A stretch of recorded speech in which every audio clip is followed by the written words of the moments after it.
तो आइए बच्चों, आज हम लोग चैप्टर नंबर 3 के न्यूमेरिकल्स पढ़ेंगे। वो न्यूमेरिकल्स जो बोर्ड एग्जाम में कहीं ना कहीं आए हुए हैं और ऐसे न्यूमेरिकल्स जो बोर्ड एग्जाम के लिए बहुत इंपॉर्टेंट हैं। ठीक है, सो आपका बोर्ड एग्जाम बहुत करीब है, तो इसलिए आप एग्जाम की तैयारी के लिए वो न्यूमेरिकल्स सिर्फ पढ़ें जो आपके लिए बहुत इंपॉर्टेंट हैं, जिस प्रकार के क्वेश्चंस आपके हर बार बोर्ड एग्जाम में पूछे जाते हैं। ठीक है, आज मैं इसी प्रकार के क्वेश्चंस आपको बताने वाला हूं। आपको पूरी क्लास देखनी है, आपको बहुत फायदा मिलेगा।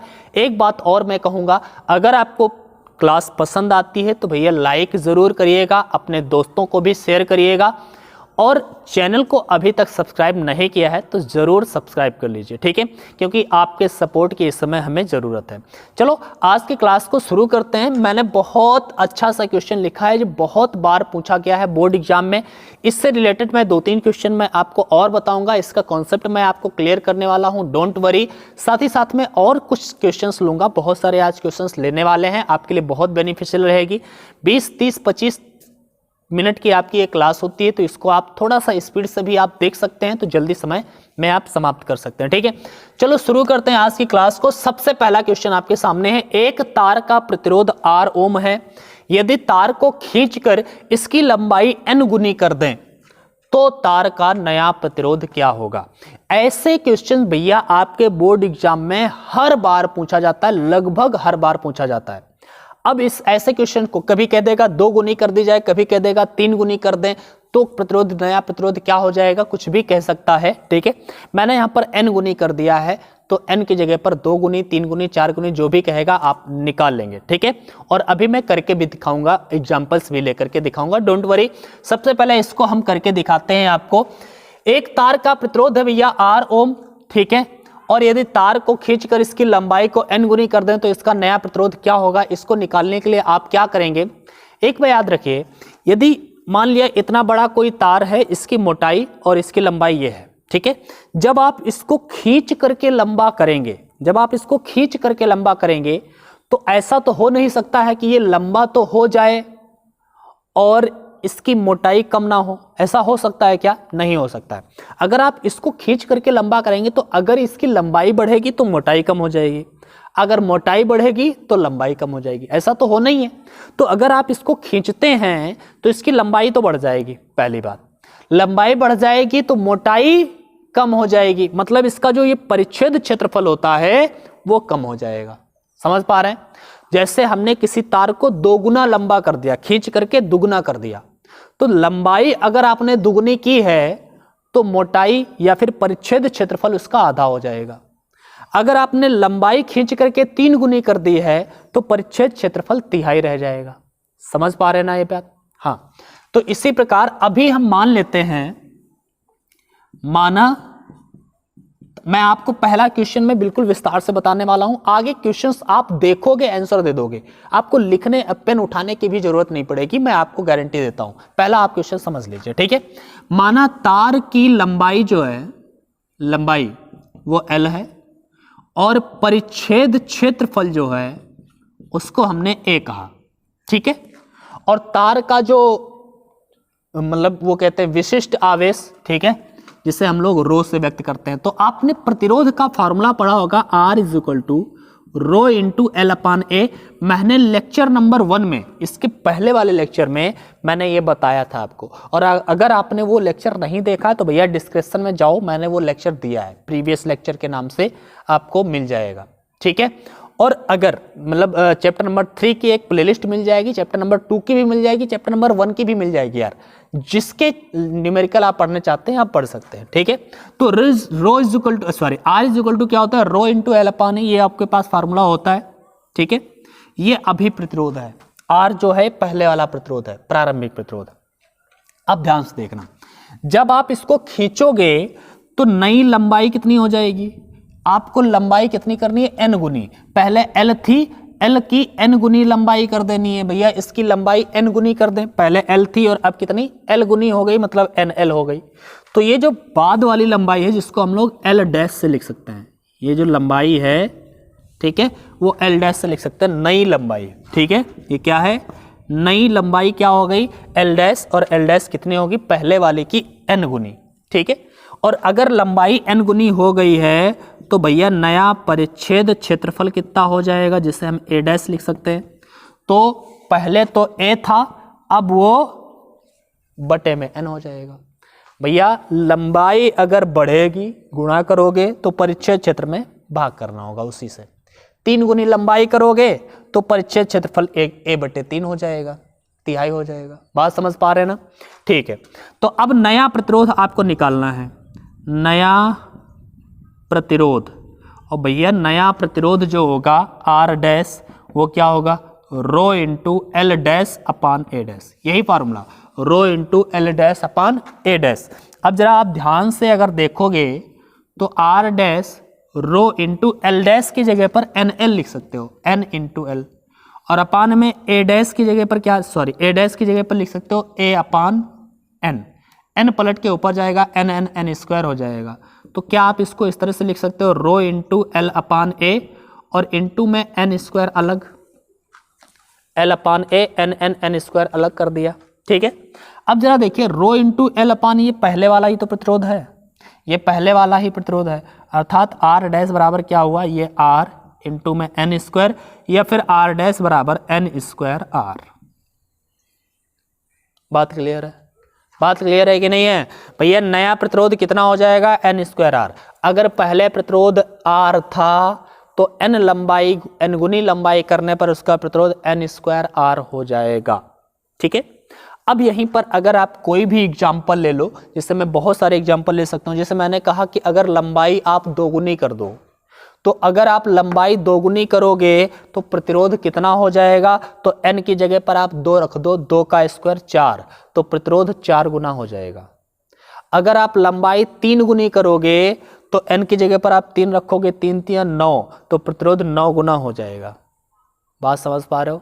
ठीक है, अगर प्रतिरोध पहले 10 ओम था, 10 ओम था और लंबाई आपने 2 कर दी, 2 गुनी कर दी, तो इसका प्रतिरोध 2 दूना 4, चलो 4 गुना हो जाएगा, मतलब 10 चौको 40 ओम हो जाएगा।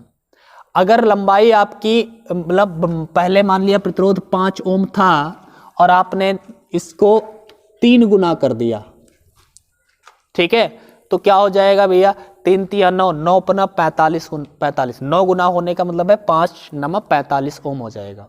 ठीक है, अभी मैं लिख करके क्वेश्चंस दिखा देता हूं आपको। ठीक है, चलो इसको जरा नोट कर लीजिए आप। तो अब समझते हैं कि आखिर ये क्वेश्चंस कैसे लगाए जा सकते हैं। मैंने बहुत सारे एग्जांपल्स आपके सामने रखे हैं, कभी कभी परसेंटेज वाला क्वेश्चन दे देता है, तब आप कैसे लगाएंगे वो भी मैं आपको बताऊंगा। लेकिन सबसे पहले मैंने 2 क्वेश्चंस आपको लिए हैं, आपको बिना पेन कॉपी उठाए इन क्वेश्चंस के आंसर देने, और अभी आप दे पाएंगे। ध्यान से देखिए मैंने क्या बताया है। पहला क्वेश्चन आप पढ़ते हैं जरा। 5 ओम के मोटे तार को एक पतले तार में खींचा जाता है जिससे कि इसकी लंबाई 3 गुनी हो जाती है, नया प्रतिरोध क्या होगा। तो भैया 3 गुनी लंबाई हुई है तो प्रतिरोध कितना गुना हो जाएगा। मैंने बताया था अभी कि जो प्रतिरोध होता है नया प्रतिरोध वो n स्क्वायर गुना हो जाता है। ठीक है, मतलब अगर आपने लंबाई को 3 गुना किया है तो 3 का स्क्वायर भैया कितना होता है, 3 का स्क्वायर होता है आपके पास 9, तो जो प्रतिरोध हो जाएगा वो 9 गुना हो जाएगा। पहले प्रतिरोध कितना था, 5 ओम था, तो अब प्रतिरोध हो जाएगा 9 गुणे 5, 45 ओम, 9 गुना बढ़ गया। कितना सरल है, बस दिमाग में सोचा आंसर दे दिया। क्या आप पेन कॉपी उठाएंगे इसके लिए? नहीं, उठाना ही नहीं है भैया। अगला क्वेश्चन आप आंसर दे दीजिए भैया। एक तार का प्रतिरोध 10 ओम है, इसे दुगनी लंबाई तक खींचा जाता है, इसका नया प्रतिरोध क्या होगा। भैया दुगनी लंबाई तक खींच रहे हो तो प्रतिरोध कितना हो जाएगा, 2 का स्क्वायर 4 गुना, तो 4 गुना होना है प्रतिरोध। प्रतिरोध अभी कितना है 10 ओम, 4 गुना हो जाएगा तो 10 को 40 ओम हो जाएगा। सिंपल बात, आंसर कितना 40 ओम। कोई दिक्कत है क्या आपको? होनी ही नहीं चाहिए। तो इस प्रकार का क्वेश्चन अगर आएगा, मुझे यकीन है आप अब कर लेंगे। ठीक है, लेकिन जब इस प्रकार के क्वेश्चनों की लंबाई को 10% बढ़ाया जाता है तो आप नए प्रतिरोध में प्रतिशत वृद्धि की गणना कीजिए।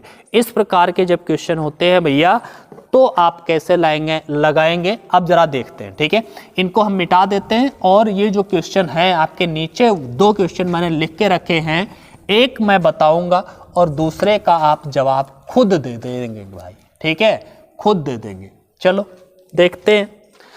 पहला, एक बेलनाकार तार को खींचकर उसकी लंबाई 10% बढ़ा दी जाती है। इस तार के प्रतिरोध में प्रतिशत वृद्धि गणना कीजिए। ठीक है, लंबाई 10% बढ़ाई गई है और कितने प्रतिशत की वृद्धि हो जाएगी आपको बताना है। अब जरा समझना, लंबाई पहले कितनी थी पता ही नहीं है और मतलब भी नहीं है, उसकी जरूरत भी नहीं पड़ेगी। ठीक है, लंबाई पहले कितनी थी ये नहीं पता है, लेकिन हाँ 10% बढ़ा दी गई है। तो मान लिया हम यहाँ इस वाले सवाल को लगा रहे हैं, माना, पहला मैं सवाल विस्तार से बताऊंगा, दूसरा आप अपने आप तुरंत करके बता देंगे। ठीक है, माना प्रारंभिक लंबाई जो है वो L थी। ठीक है, और बाद में बढ़ी हुई लंबाई कितनी हो जाएगी? अगर आप प्रारंभिक लंबाई L रखेंगे तो बढ़ी हुई लंबाई भैया नई लंबाई कहते हैं, अगर बढ़ाया जाएगा। ठीक है, बढ़ाया जाएगा, 10% बढ़ाया गया है, तो 10% बढ़ाया गया है तो इसका मतलब नई लंबाई क्या हो जाएगी? नई लंबाई। तो नई लंबाई क्या हो जाएगी यार? तो सिंपल बात है, 10% बढ़ा दो, L का 10%, तो L तो ये रहेगी ही, इसमें वृद्धि हो जाएगी कितनी? 10% की। किसकी 10%? L का 10%। और L का 10% मतलब L प्लस L बटे 10, 10 बटे 100 लिखोगे, 1 0 खत्म, L बटे 10, मतलब ये 11 बटे 10 L ये आ जाएगा। अब जरा समझो, पहले लंबाई थी L, बाद में लंबाई कितनी हो गई? 11 बटे 10 L। ठीक है, मतलब 11 बटे 10 गुनी लंबाई हो गई है।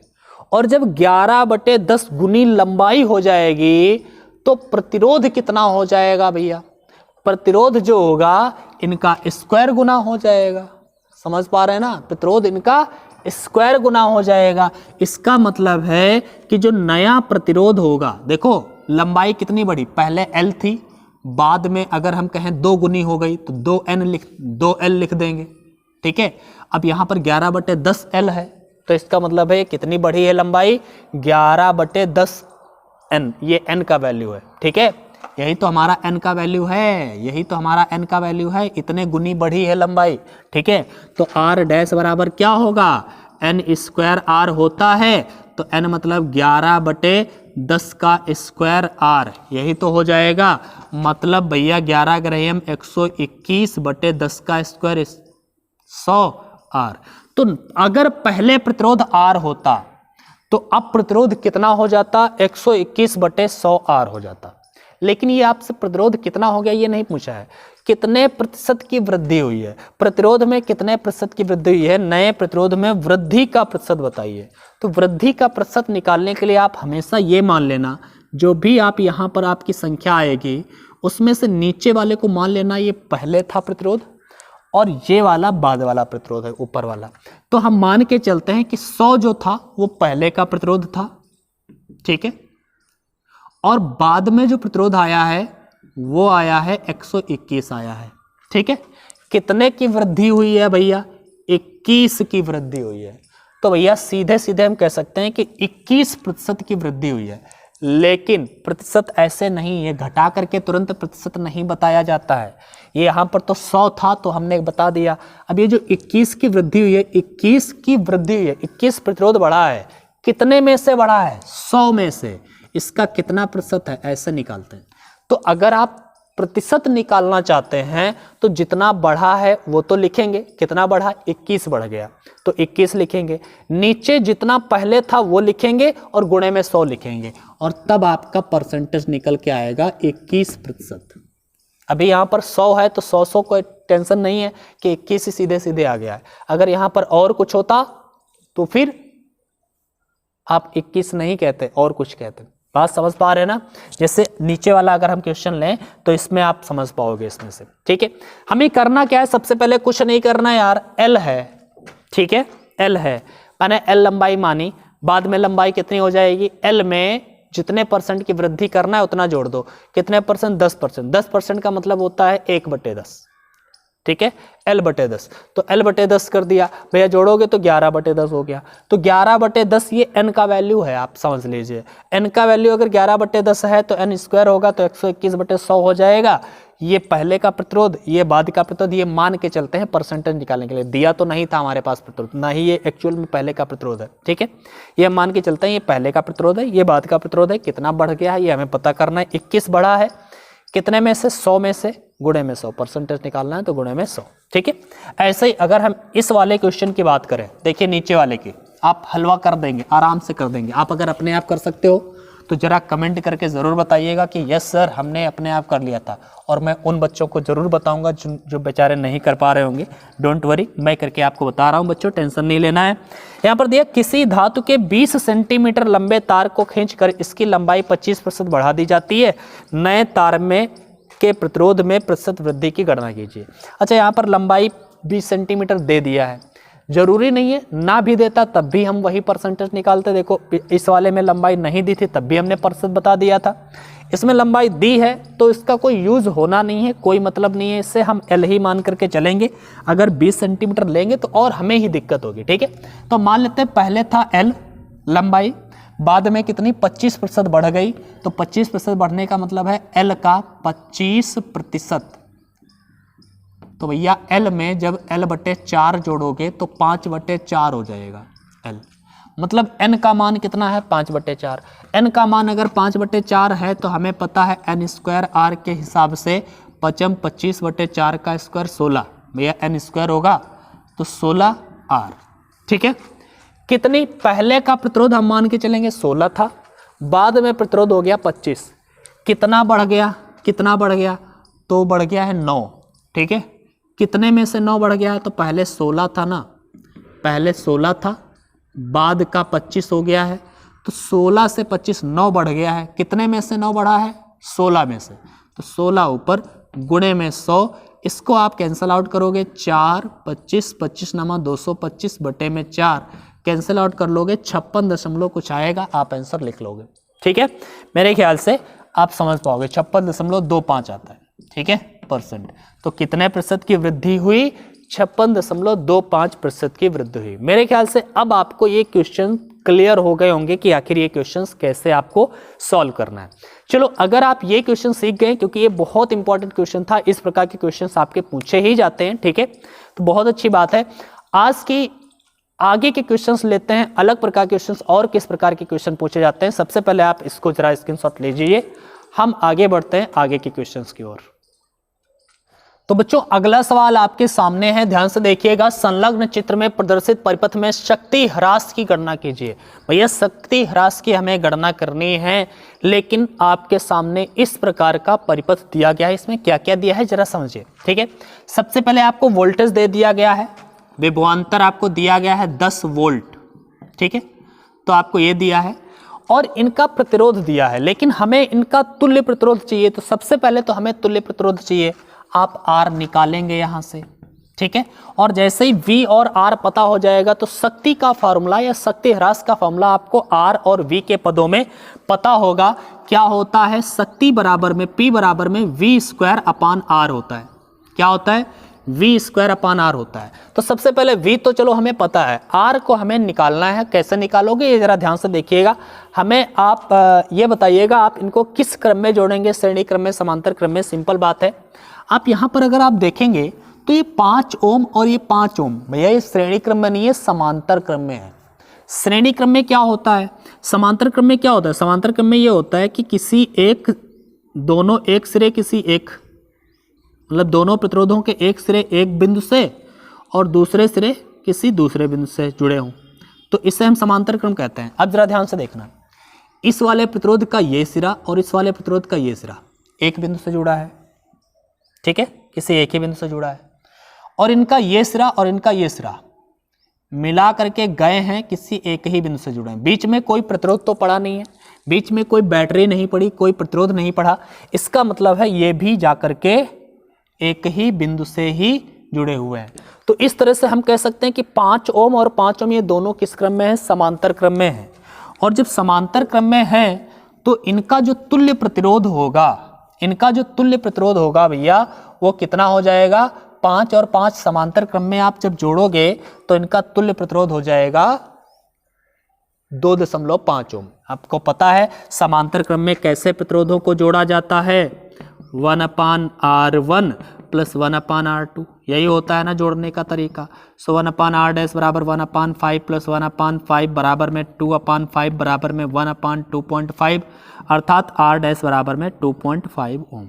ठीक है, तो 2.5 ओम इन दोनों को जोड़ करके हम कैसा चित्र पाएंगे? हमारे पास चित्र कुछ इस तरह से बनेगा। यहाँ पर एक प्रतिरोध होगा 5 ओम का, ठीक है। यहाँ पर तो चलो बैटरी है आपकी 10 वोल्ट की। यहाँ पर एक आपके पास प्रतिरोध था जो है 2.5 ओम का, लेकिन इन दोनों को जोड़ करके भी 2.5 ही आया है, और इस तरह से लिख देंगे 2.5। इन दोनों का योग आया है क्या? 2.5। अब ये 2.5 ये 2.5 क्या हो जाएंगे? समान श्रेणी क्रम में जुड़ जाएंगे। तो 2.5 श्रेणी क्रम में जोड़ोगे तो कुल प्रतिरोध जो आ जाएगा R डबल डैश 2.5 और 2.5 बराबर में 5 ओम आ जाएगा। ठीक है, और जैसे ही ये दोनों जुड़ करके 5 ओम होंगे तो चित्र कुछ इस तरह से बन जाएगा। ये 5 ओम का प्रतिरोध है, यहाँ पर 10 वोल्ट की बैटरी है, 10 वोल्ट की बैटरी है, ठीक है। और यहां पर अब इन दोनों को जोड़ करके हमने 5 ओम का प्रतिरोध पा लिया है, और इधर भी 5 ओम का। ये 5 ओम ये 5 ओम अब ये समांतर क्रम में होंगे, और ये समांतर क्रम में जोड़ेंगे तो इनका तुल्य प्रतिरोध 5 ओम समांतर क्रम में जोड़ोगे। अभी जोड़ के देखा है 2.5 आता है, तो इसका जो तुल्य प्रतिरोध होगा वो 2.5 ओम आएगा सबका जोड़ करके। इसको भी जोड़ा और सब जुड़ करके क्या आएगा? 2.5 ओम। तो इसका भैया जो तुल्य प्रतिरोध आया ना वो 2.5 ओम आया है, और इसका विभवांतर ये है। आप निकालना चाहते थे शक्ति ह्रास P बराबर V²/R, आपके पास फार्मूला है। V का वैल्यू है 10 का स्क्वायर लिखिए, R का वैल्यू है 2.5, 10 का स्क्वायर होता है 100 बटे में 2.5, दशमलव हटाओ 0 बढ़ाओ 25 चक्कू 100, भैया 40 वाट आ जाएगा। ठीक है, शक्ति का मात्रक भैया वाट होता है, तो ये आ जाएगा 40 वाट आपका फार्मूला, आपका आंसर आ चुका है 40 वाट। मेरे ख्याल से आपको समझ में भी आ गया होगा। ठीक है, अगर आ गया है तो ये स्क्रीनशॉट लीजिए। हम आगे बढ़ते हैं अगले क्वेश्चन की ओर। तो बच्चों आपके सामने एक नया क्वेश्चन आ चुका है, बहुत अच्छा क्वेश्चन है, इसको भी हम लोग 1 मिनट में लगा लेंगे। ठीक है, हाइड्रोजन परमाणु में इलेक्ट्रॉन नाभिक के चारों ओर प्रति सेकंड 6 × 10⁻15 चक्कर लगाता है। वृत्तीय पथ में धारा का मान क्या होगा?